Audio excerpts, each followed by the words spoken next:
Hello, my name is Opal, and in Module 13, I will be talking about impacts of criminal records.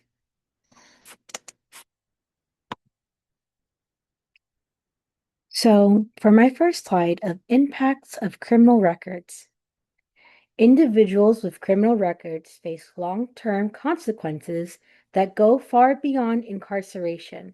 Socially, they experience stigma and exclusion, which can damage relationships and reduce support systems. Economically, they face barriers to employment and housing, which often leads to financial instability. Mentally and emotionally, repeated rejection and limited opportunities can lead to anxiety, depression, and low self worth. Physically, chronic illness and lack of healthcare access can negatively impact overall health. These combined challenges create a cycle where individuals struggle to rejoin into society, increasing the likelihood of recidivism. This shows that impact of a criminal record is not just individual, it is structural and long-lasting. For my next slide on a micro, meso, and macro impacts, at the micro level, individuals are often experiencing trauma from incarceration and must rebuild their identity during reentry.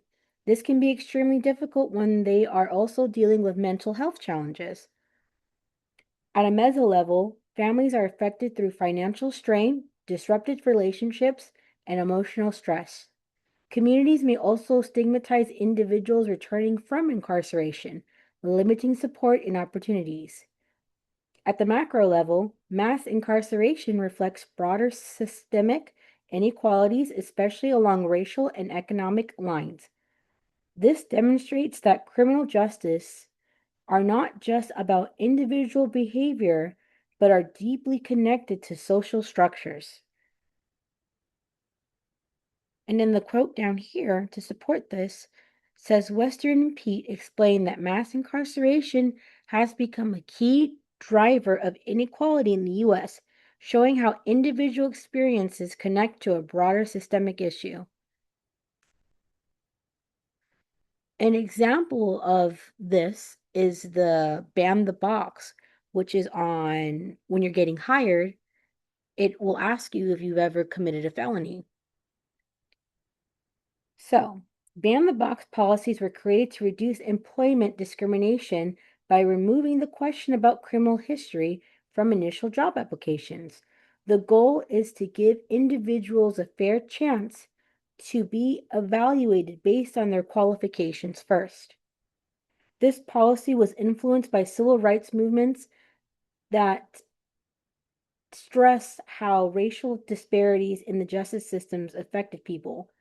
While it has improved access to employment opportunities, research shows that it does not completely eliminate discrimination, as biases may still appear later in the hiring process. This shows that the policy change is important, but it must be combined with broader systemic reform. And in this quote by Agnon and Starr, it says, found that while ban the box increases opportunities overall, it can sometimes lead to in unintended discrimination based on assumptions about race and criminal history. For my next slide, future policy opportunities. Future policy efforts should focus on rehabilitation rather than punishment. Reentry programs that provide housing, job training, and education can significantly reduce recidivism. Expanding access to mental health services is also critical as many individuals experience trauma related to incarceration. Restorative justice approaches offer an alternative by focusing on repairing harm and rebuilding community relationships. From my perspective, this connects strongly to criminal justice because reducing crime is not about enforcement, it's about addressing inequality and creating opportunities. And further on, At the micro level, it will improve individual stability, mental health, and self-efficiency. At the meso level, it can strengthen ties with families and the community. At the macro level, it can, reduce recidivism and systemic inequality.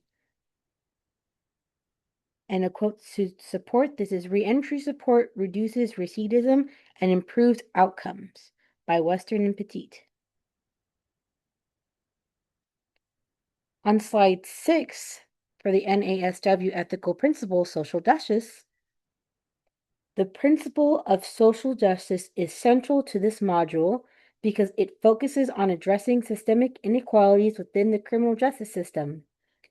Individuals with criminal records often face barriers that limit access to employment, housing, and healthcare, reinforcing cycles of poverty and exclusion. Social workers play a key role in advocating for policies that reduce these barriers and promote fairness.